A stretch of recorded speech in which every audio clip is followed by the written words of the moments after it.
네, 이 자리 새누리당 이우연 국회의원 나오셨습니다. 오랜만에 뵙겠습니다. 안녕하십니까? 안녕하세요. 예. 용인갑 이우연입니다. 네, 이 추석 연휴 잘 지내셨는지 먼저 청취자분들께 인사부터 좀 해주시죠. 예, 반갑습니다. 네. 우리 늘 경기방송 사랑해 주시는 애청자 여러분께 감사드리고요. 예. 이 대선 전국에 이어서 이제 국회 국정감사도 지금 있지 않습니까? 네, 네. 네, 전국이 이제 뜨겁습니다. 추석 연휴 동안 많은 시민들 좀 만나보시고 그러셨을 텐데, 그 여론은 어떻던가요? 이렇게 들어보시니까. 뭐 이제 국정감사도 중요하고요. 예, 예. 대선도 중요하잖아요. 아, 그럼요. 네. 예. 이제 뭐 아무래도 이제 요즘은 대선에 대한 열기가 제일 많은 것 같습니다. 예. 국민 모두가 정치에 관심도 많고 또 지금 현 정부 5년 동안 국민도 좀 힘들어했고요. 예. 예, 그래서 좀 하지만 아무튼 3자 구도로 지금 출범을 했는데 저는 일단 새누리당에 이제 우리 박근혜 후보를 지지하는 사람으로서 최선을 다해서 지금 열심히들 하고 있습니다. 예. 새누리당 국회의원이니까 당연히 새누리당 후보 지지하고 예, 또 그래야죠. 홍보하고 그러셔야 되는 거 아니겠습니까? 네, 맞습니다. 네. 예, 이제 18대 대선이 이제 2달 보름 정도 남았습니다. 네. 이 새누리당 박근혜 후보가 각종 여론조사에서 다른 야권 후보들과 좀 앞서다가 또 좀 더 뒤치다 이렇게 해서 앞치락 뒤치락 뭐 이런 양상입니다. 네. 야권 후보들의 맹추격을 받고 있다 이렇게 이제 나타나고 있는데 네. 과거사에 대해서도 이제 해명이 있었고 박 후보가 초반 기선을 잡기 위한 뭐 카드 뭐 어떤 것들이 있다고 이렇게 보십니까? 이제 저는 그렇게 생각합니다. 이제 뭐 박근혜 후보는 8월 달에 후보로서 결정이 났고요. 예. 문재인 후보나 이제 안철수 후보는 이제 9월 달에 이제 후보로서 결정이 났습니다. 네. 그래서 뭐 이제 아마 시작한 사람들이기 때문에 지지율이 아마 이제 반짝 상승세는 아마 보인 것 같고 예. 국민들께서도 또 아마 지금 후보자들에 대해서 철저한 검증 또 정책 이런 것을 지금 안철수 후보는 전혀 지금 못 해제하는 거 아니겠습니까? 그래서 아마 이제 처음에는 이제 박근혜 후보가 앞서다가 네. 지금은 이제 거의 이제 박빙 상태로 왔습니다. 그래서 지난주 월요일에 이제 우리 박근혜 후보께서 지난 과거사 또 5.16 혁명, 인혁당 문제 이런 것을 국민한테 이제 사과를 했고요. 예. 이제 그런 거가 있었고 또 5.16 당시에 사실 박근혜 후보는 9살이었습니다. 네. 뭐 9살 된 그 딸이 뭐를 알았겠습니까? 유신 때는 또 20살이었습니다. 대학생이었습니다. 예. 그래서 이제 또 20대 때 어머님도 잃고 아버님도 다 국가를 위해서 그렇죠. 일하시는 분들 두 분 다 비극을 맞이한 거 아니겠습니까? 예. 그래서 사실 어린 시절에 아버님이 하신 일에 대해서 이번 사과가 참 뭐 자식으로서 최선의 사과를 다 했다고 저는 생각을 갖습니다. 그래서 이제는 아마 경쟁, 정책 또 국가를 위해서 과연 누가 필요한 것인가 저는 그렇게 생각하고요. 우리 박근혜 후보는 사실 원칙과 소신이 있는 분 아니겠습니까? 네, 세종시 문제도 2007년도 아주 정말 했고 2007년도에 대통령 후보 때도 깨끗하게 승복해서 국민한테 그런 면도 보여줬고 그래서 이제는 아마 국민들이 대통령이 얼마나 중요하고 대통령 한 명을 뽑는 것이 이 국가가 얼마나 발전할 수 있느냐 이게 중요한 거기 때문에 다시 상승할 걸로 저는 생각을 갖습니다. 예. 뭐 자식으로서 이 부모에 대한 비판 이게 참 쉽지 않은 일인데. 그렇죠. 예. 네, 알겠습니다. 이 수도권과 30, 40대 지지율이 높이는 것이 우리 박 후보에게는 가장 큰 당면 과제가 아닌가 이렇게 보여집니다. 네. 네, 이 과제를 풀기 위해서 이제 여러 가지 정책도 내놔야 되고 이제 전략도 세우시고 그래야 되는데 우리 어떻습니까? 이우연 의원께서는 이 부분에 대해서 어떤 견해를 갖고 계십니까? 이제 뭐 20대, 30대, 40대 초반에 성향이 진보 성향이 많지 않습니까? 예. 사실 이제 뭐 고생도 50대, 60대, 70대 분들보다 고생도 덜 했고 그래서 이제 뭐 그런 부분에 이제 국가 간도 좀 아무래도 좀 전쟁 같은 걸 안 치러보고 들어본 적도 별로 없고 막 그러다 보니까 진보 쪽이 많은데 그래도 우리 박근혜 후보가 지금 젊은 층들을 만나보면 굉장히 인기가 많습니다.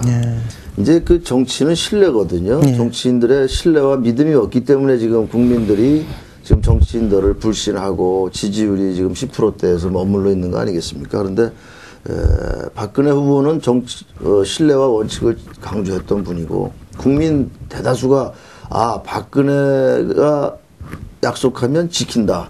이런 것은 국민들이 거의 다 동감하는 것이기 때문에 이제 뭐 무상교육이라든지 대학 등록금 50% 인하라든지 이런 거 얼마 전에 이제 저 가천대학교에서 입당을 했을 때 그 많은 학생들이 이제 등록금이 진짜 박근혜가 대통령 되면 박근혜 후보가 되면 등록금이 낮춰지겠다. 박근혜 후보는 약속을 지키는 사람이다. 이런 얘기를 학생들이 많이 했거든요. 그래서 저는 이제 그런 부분에 이제 선거가 다가오면서 20, 30대도 이제 많이 돌아올 수 있다. 또 국가에 대해서 굉장히 국가가 아닌 투철한 분이기 때문에 아마 저는 그분에서도 많이 이제 선점할 수 있다고 저는 생각을 갖습니다. 네, 박근혜 후보에 대한 신뢰에 대한 그런 어떤 믿음을 갖고 계시다 이런 말씀이시네요. 네, 그 우리 젊은 분들도 30, 40대 젊은 우리 도 그런 부분에는 다 같이 공감을 하고 있습니다. 네. 그렇다면 18대 대선 결국은 뭐 새누리당이 이길 수 있다 이런 견해이신 것 같아요. 어떻게 흘러갈 것 같습니까? 네, 이제 뭐 지금은 3자 구도지만 뭐 잘은 모르겠지만 제 생각에는 2자 구도로 되지 않겠나 이런 생각을 갖습니다. 단일화가 될 걸로 보는데 참 그 단일화는 결국 국민을 속이는 겁니다. 왜 그러냐면 어느 정당이 정당하게 국민한테 심판받아서 대통령 후보도 나오고 정말 해야지 꼭 정권만을 청취하려고 이렇게 단일화하는 건 옳지 않습니다. 우리 국민들은 그 당에 대해서 그 당의 정책과 신뢰와 그 당이 정말 국민한테 신뢰를 받는지 또 그 후보자가 어떤 약속을 하는지 이런 걸 보고서 국민을 선택하는데 단일화를 해서 꼭 대통령만 한다고 해서 지금 서울시장 같은 경우도 그렇고 또 야권 지금 국회에서도 단일화 했지 않습니까? 19대 국회의원 선거 때 단일화 했는데 지금 또 생각하는 게 너무 다르지 않습니까? 그러다 보니까 서로 갈등 생기고 그것은 옳지 않다고 저는 보고 그래서 이제 아마 요번 그 대통령 선거에서는 아마 우리 국민들이 현명한 판단을 해줄 걸로 보고 또 우리나라가 남북 대치하고 있고요. 또 안보도 중요한 나라고 또 경제 성장도 짧은 5, 60년에 이룬 거지만 이것도 하루아침에 이루어진 건 아니라고 저는 생각했습니다. 그래서 우리 국민 모두가 고생했고 다 같이 동참했고 또 정치하는 분들도 옛날보다는 지금 많이 투명해지고 깨끗해지고 국민을 위해서 겸손한 마음으로 배려하고 이렇게 하고 있지 않습니까? 예, 그렇습니다. 그래서 저는 18대 때에서는 뭐 승리할 수 있다. 무난히 승리할 수 있다. 그렇게 생각합니다. 예. 우리 이우현 의원께서는 뭐 국회 초선이시지만 용인 지역에 오시면 뭐 시의회의장을 지내시는 등 뭐 지역 기반이 탄탄한 것으로 소문나지 않았습니까?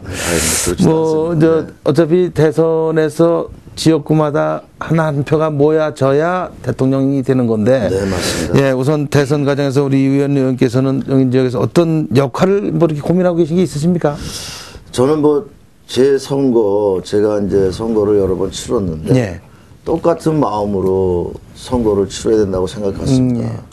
제가 많이 만나고 많은 용인 시민들의 뜻을 국회에 가서 전달하고 또 국회에서 그것을 중앙정부 공직자들한테 전달해서 국민의 마음을 전달해 주는 것이 바로 정치라고 저는 생각을 합니다. 그래서 지역에서 우선 열심히 하고요. 그동안 잘못 왜곡된 그 우리 박근혜 후보에 대한 뭐 이런 과거사 문제라든지 이런 거 또 저는 올바르게 전달을 해야 된다고 보고요. 그리고 이제 또 우리가 승리하려면 뭐 지금은 저 친이 친박이 없는데 밖에서 국민들이 볼 때는 그런 쪽으로 많이 보고 있는데 우리 친박에 있는 분들이 이제 모든 기득권 내려놓고 이제 국민 대통합 차원에서 후보가 그것을 원했고 또 그렇게 해야 되지 않겠습니까?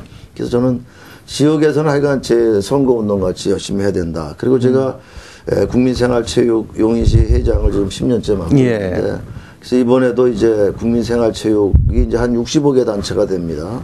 그래서 거기에 이제 직능본부장을 맡아서 전국의 또 우리 생활체육인들을 위해서 법도 제도도 개선하고 또 이제 국민의 건강을 지키기 위해서는 다 이제 생활체육 지금 다 한 가지 정도는 다 하고 있거든요. 그래서 그분들에게 좀 호소도 하고 이렇게 하려고 지금 하고 있습니다. 네. 우리 이 위원님께서는 뭐 지역에서 이게 가맹 사회단체 모임이 많은 것으로 유명하신데 몇 개 이렇게 소속돼 있으십니까? 제가 체육단체 용인의 한 45개 단체까지 한 100여 개의 단체 모임을 하고 있습니다. 매일매일 그 모임이 있으시겠습니다. 예, 이제 하루에 어떤 때는 막 5군데도 이제 중복이 돼서 뭐 될 수 있으면 참석하고 정말 시간이 안 되면 요즘 같은 때는 이제 올해는 이제 뭐 국회의원 됐으니까 서울에 주로 많이 있고 그러다 보니까 이제 양의를 회원들한테 구하고 또 그것이 아마 많은 우리 회원들이 전달하는 것이 국민의 뜻 아닌가. 지역의 여론이시고. 예, 그렇습니다. 예, 탄탄한 지역 기반을 자랑하고 계십니다. 아이고, 그렇지 예. 예, 국회 얘기 좀 해보겠습니다. 네. 우리 이 의원님께서는 상임위원회가 문화체육관광방송통신위원회이시죠? 예, 그렇습니다. 예. 네. 이 의원께서 이제 특히 용인 처인 지역의 문화관광벨트 조성에 이제 많은 관심을 갖고 계시다. 이제 그 후보 시절부터는 말씀을 많이 하셨습니다. 네. 그래서 이 문방위에도 들어가신 거 아닌가 이런 생각이 드는데 어떻습니까? 관광문화벨트 사업 어떤 구상을 가지고 있고 어떻게 추진하실 계획이신지요? 네, 저는 뭐 지방의회 근무할 때, 지방의회에 있을 때, 우리 수도권 남부에 정말 그 체리형 관광지를 만들어서 중저가 관광지를 만들어서 많은 관광객이 지금 용인만 해도 1,400만 명이 옵니다. 1년에요. 그런데 먹고 자고 가는 관광객은 1%도 안 됩니다. 용인시가 준비를 못했습니다. 그래서 이제 수원의 뭐 화성, 뭐 여주, 강주, 이천 도자기 축제, 또 세종대왕릉, 안성의 바우더기 축제, 또 지금 뭐 화성에 지금 뭐 유니버시하고 지금 추진하고 있지 않습니까? 그래서 용인을 중심으로 한 수도권 중남부에 이제 체리형 관광지를 꼭 만들어야 되겠다.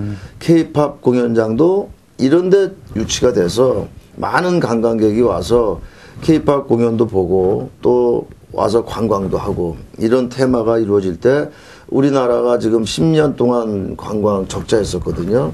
금년도 들어서 흑자로 돌아섰습니다. 흑자로 돌아선 것은 K-팝과 한류 열풍 때문에 그랬거든요. 이번에 싸이가 뭐 음반 하나 잘 내가지고 지금 전 세계를 강남스타일. 강남스타일. 그래서 앞으로 좀 그런 분야에 관광 특구 같은 것을 좀 만들어서 수도권에는 규제가 많으니까 관광은 인적 자원도 많이 확보가 될 수 있고 일자리 창출도 많이 될 수 있고 세수도 많이 늘고요. 또 환경을 많이 파손하지 않고도 이렇게 할 수 있는 거기 때문에 저는 그 분야에 좀 더 뭐 꼭 용인이라기보다는 국가가 좀 이제는 우리나라가 무슨 뭐 특별한 뭐 자원이 많은 나라가 있는 건 아니지 않습니까? 우리는 5,000년 역사에 많은 문화유산을 가지고 있고 특히 이제 우리 용인 같은 데는 에버랜드, 민속촌, 뭐 스키장 두 개가 있고 골프장도 거의 30개 정도가 되고 박물관도 10개가 넘고 뭐 경기 도립박물관, 백남주 미술관 뭐 등등 굉장히 많은 관광 인프라는 다 돼 있는데 돼 있죠. 근데 정말로 숙박할 수 있는 게 없다 보니까 이 서울에는 너무 비싸니까 관광객들이 지금 우리나라 외국 관광객들이 많이 꺼리고 있습니다. 그래서 앞으로 중국이 이제 우리하고 갇혔고 또 평택항에서 중국하고 갇혔지 않습니까? 또 평택에서 용인 오는 것도 한 40분이 걸리고요. 그래서 그런데 앞으로 중국 관광객을 유치할 수 있는 테마를 만들어야 된다. 그래서 저는 10년 전에 중국 자금성을 용인다 유치에다가 결국은 뭐 제가 심이 약해서 못했습니다. 그래서 앞으로 그런데 좀 더 발전을 해야 되지 않나 그래서 문방위에서 열심히 하고 있습니다. 문방위시면 문화에 대해 관심이 많으실 텐데 어떻습니까? 요새 세계적인 열풍 있는 싸이의 말춤도 가끔 추십니까? 그거 좀 배우려고 그랬는데 아직 싸이 춤은 못 배워서 텔레비전 보면 가끔 이렇게 손을 해보는데 좀 춤이 쉬운 것 같아서 좀 한번 배워보려고 노력하고 있습니다. 이처럼 우리 이 의원님께서 이제 큰 원대한 꿈을 갖고 계신데 그게 이 용인의 앞으로 10여 년, 100년 동안의 먹거리 산업 아닌가 이런 생각도 듭니다.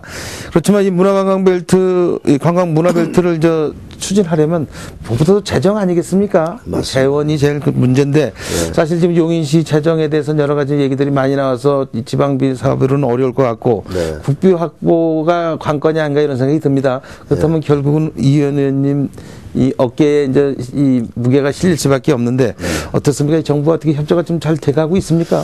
근데 이제 우리 공직자들이 많이 변해야 됩니다. 예. 국가 공무원들이 많이 변해야 되고 지금 가보니까 우리 국가 공무원들이 전부 고시 출신들이 간부진을 다 하고 있습니다. 그러니까 물론 유능합니다. 유능하지만 이제는 민에서 할 수 있는 거, 정말 기업인들이 할 수 있는 거, 또 관광 같은 경우도 관광의 전문성을 가진 분들이 이제는 참여해야 되고요. 예.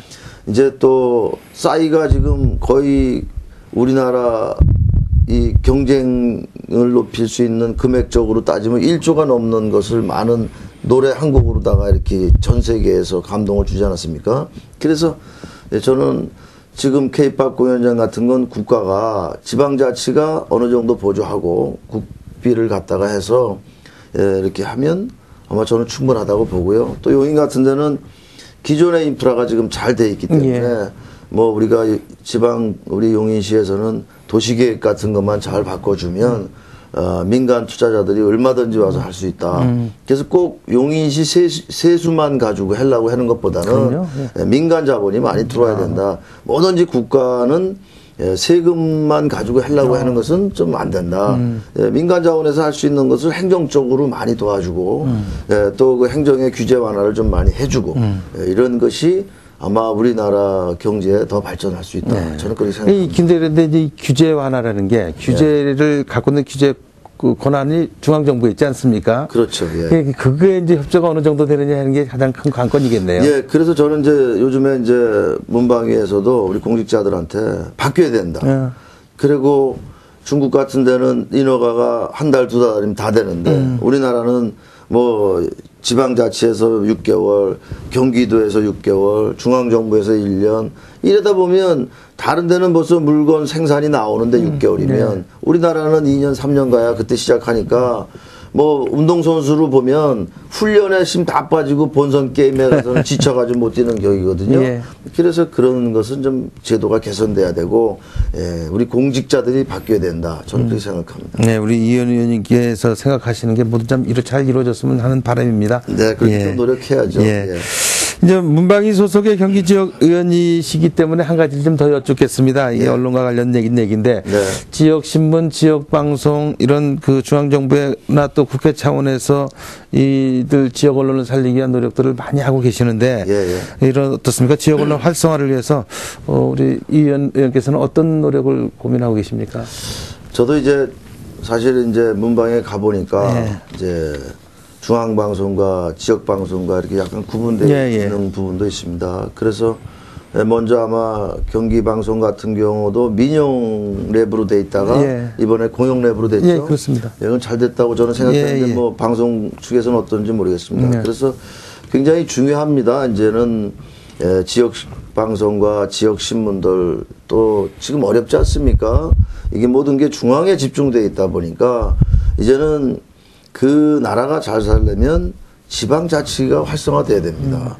그래서 그 지방자치에서 정말 잘 되려면 지역의 언론들이 정말 올바른 것을 지적해주고 그 지역 분들의 눈과 귀와 정말 손이 되는 그런 것이 돼야 되는데 그래서 저는 뭐 하여간 우리 경기방송이나 또 지역의 지역신문이나 경인방송이나 이런 거가 앞으로 좀 불합리하고 불리한 그 처우를 받지 않는 거 이런 것을 뭐 경기도 의원으로서 그런 역할을 하는데 최선을 다하겠습니다. 고맙습니다. 이 지역 현안에 대해서 한두 가지만 더 여쭙겠습니다. 그 용인 지금 우리 이현 의원께서 지금 지역구를 두신 지역이 이제 초인구 지역이 대부분이지 않습니까? 뭐 이제 갑 지역인데요. 뭐 한 지역 면적으로 보면 뭐 한 90%가 그렇다고 보셔야죠. 근데 보면은 용인 전체를 놓고 보면은 이 지금 계신 지역구 동부 지역이 서부 지역보다 좀 그 개발이 좀 늦어지는 거 아니냐 이런 얘기들이 상당히 많이 있고 현실적으로도 그렇습니다. 이제 어느 정도 이제 그 형평성을 맞추고 균형을 맞춰줘야 되는데 어떤 게 필요하고 어떻게 노력해야 된다고 보십니까? 이제 처인구, 수지구, 기흥구 3개구가 있습니다. 수지구는 이미 개발이 다 거의 끝났고요. 기흥구는 뭐 거의 한 이제 60, 70%, 80% 정도는 개발이 거의 이제 끝난 지역입니다. 거의 개발이 안 된 지역이 처인구입니다. 처인구는 이제 팔당 상수원으로 그 면적의 일부가 많이 들어가기 때문에 그렇죠. 팔당 상수원의 그 제재를 많이 받습니다. 우선은 그런 부분이 많이 좀 해소가 돼야 될 것 같고요. 지금 사실 팔당 상수원 물을 먹는 2천만 우리 수도권 인구가 사실은 용인, 광주, 이천, 여주, 양평, 가평 7개 시군. 7개 시군에서 지금 물을 먹는데 그 지역에는 공장 같은 게 많습니다.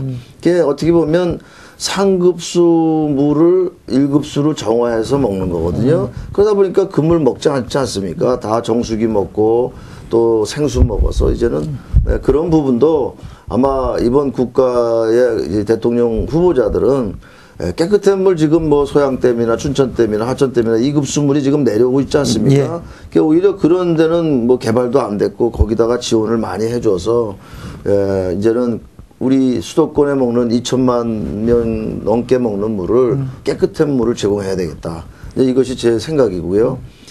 이제는 좀 그런 규제도 좀 풀고 우리 처인구에 산업단지를 좀 많이 만들어야 되는데 수도권 규제와 또 팔당 상수원 규제 쪽에서 많은 한강유업청 그런 데서 문제가 많기 때문에 그런 규제를 풀어서 지금 용인시가 추진한 산업단지, 공업단지 빨리 만들어야 되고요. 아까 말씀드린 관광 인프라, 체류형 관광지 만들어서 일자리 창출 많이 만들고요. 그러면 또 지역 경제가 자연적으로 되는 거고, 그러면 또 뭐 짓지 말래도 아파트는 와서 짓는 겁니다. 많은 분들이 오기 때문에. 그래서 저는 그런 부분에 큰 공약을 제가 큰 틀에서는 그렇게 두 가지를 열심히 해서 지금 뭐 환경부도 열심히 다니고 국토해양부도 다니고 또 한강유업청도 가고 또 이렇게 국가 예산 되는데도 좀 많이 공직자들도 좀 만나고 그렇게 하고 있습니다. 혹시 뭐 이 7개 시군 그 규제에 포함된 7개 시군의 국회의원님들끼리 따로 이렇게 별도 모임을 해서 서로 현안을 논의하고 그러신 일은 있으신가요? 네, 그렇게 했습니다. 저 잘못됐다. 뭐 7개 시군이라도 이제 양평, 가평, 그렇죠. 또 여주는 우리 정병국 의원님 한 분이고 이제 이천의 유승호 의원님, 광주의 노철래 의원님, 이제 용인의 저 이렇게 되어 있습니다. 그래서 뭐 또 다 새누리당 국회의원님들이십니다. 그래서 이제 그분들과 이 부분에 대해서 늘 같이 염려하고요. 이번에 이제 7개 시군 단체장들이 환경부에다가 건의를 했는데 우리도 똑같이 그것을 지금 추석세고 바로 이렇게 해서 규제가 조금 완화돼야 된다. 너무 재산상의 피해를 우리 7개 시군의 우리 국민들이 너무 많이 보고 있다. 그래서 그렇게 하고 있습니다. 지방자치단체는 충분히 완화할 수 있다라고 보는 거 아니겠습니까? 중앙정부의 차이가 이제 그런데 조금만 협의가 되면 빨리 됐으면 좋겠습니다. 네, 이제는 뭐 너무 저 규제보다는 규제를 좀 중앙정부가 그동안 국민의 재산을 좀 이렇게 짓눌렀던 것을 풀어주고 이제 뭐 하수종말 처리장이나 이런 제도를 좀 많이 만들어서 이제는 좀 지역도 발전해야 된다. 제한보다는 좀 관리적으로 다 이렇게 들어갈 필요가 있을 것 같습니다. 이 의원님 나오셨는데 이거 안 여쭤볼 수가 없습니다. 용인 경전철 문제입니다. 이제 뭐 개통을 한다고는 하는데 아직까지 지금 해놓고 계속 목만스러가고 있습니다. 물론 이거 지방 정부가 해결해야 될 노력이긴 하지만 용인시가 해야 될 노력이지만 뭐 중앙 정부의 지원도 좀 필요할 것 같은데 이 부분에 대해서도 어떻게 노력들을 하고 계시죠? 이번에 이제 저희 국회의원 돼서 우리 용인의 이제 국회의원이 한성교 의원님, 우리 김민기 의원님, 저 셋입니다. 그래서 우리가 이제 법안도 중앙정부가 사실은 타당성 검토를 중앙정부에서 심의를 통해서 한 거거든요. 또 95년도에는 중앙정부가 이제 민자도로를 많이 만들려고 그래서 지방자치단체장들한테 지시사항이었었거든요. 그런데 용인은 인구가 1년에 8만 명씩 매년 늘었기 때문에 이 경전철을 만들었습니다. 또 이제 어떻게 보면 지금 경기가 지금 침체돼 있고 또 추진하지 못한 일들이 용인의 처인구에 많다 보니까 이 문제도 지금 굉장히 어려움이 이제 봉착되어 있는 것인데 이건 중앙 정부도 공동으로 좀 여기에 대해서 지원책을 가져야 된다. 또 경기도도 마찬가지입니다. 그렇죠. 용인이 잘 살면 경기도가 다 잘 사는 거고 경기도가 잘 살면 대한민국이 잘 사는 겁니다. 네. 근데 경기도가 또 방심해도 안 되고요. 그래서 저는 먼저 우리 김문수 지사님께도 국회에서 한번 그런 말씀을 드렸는데 중앙정부도 여기에는 관심을 가져야 된다. 또 책임도 같이 져야 된다. 저는 그렇게 생각합니다. 예. 이 의원님 오랜만에 나오셨는데 하실 말씀 많고 들을 말씀 많은데 참 시간이 아쉽습니다. 어느덧 마무리를 해야 할 시간이 됐습니다. 끝으로 못 하신 말씀 있으시면 마무리 인사와 함께 말씀해 주시죠. 네, 우리 경기도민 여러분, 이제 국정감사가 10월 5일부터 시작되었습니다. 열심히 국정감사 임해서 국민을 대변하고 국민을 보호하고 이런 국회의원 되겠습니다. 또 다가오는 대선도 국민 여러분들이 정치에 많은 관심을 가지고 계시기 때문에 지도자의 한 사람에 의해서 국가가 크게 발전하고 또 크게 후퇴하는 것입니다. 그래서 저는 그만큼 훌륭한 지도자를 선택하는 것이 우리 국민들의 목이라고 저는 생각합니다. 이번 선거에서는 정말 원칙과 신뢰 또 그동안 많은 정치 경험, 사회 경험, 국가 경험을 가진 그런 우리 후보자가 참 대선에서 승리하는 것이 제 바람입니다. 우리 박근혜 후보께서는 박정희 대통령이 서거 당시에 그 잠자다 말고 판문점은요 하고서 이렇게 국가를 걱정했던 분입니다. 그만큼 우리나라는 남북 간이 대치하는 상황이기 때문에 굉장히 중요한 현실인 것 같습니다. 그래서 우리 국민 여러분들께서 또 우리 경기도민들께서 또 우리 경기도 발전을 위해서는 정말 검증된 후보가 꼭 대통령이 됐으면 하는 것이 제 바람이고요. 네, 지금까지 용인 지역구이신 새누리당 이우현 국회의원과 말씀 나눴습니다. 이우현 의원님 오늘 말씀 고맙습니다. 감사합니다.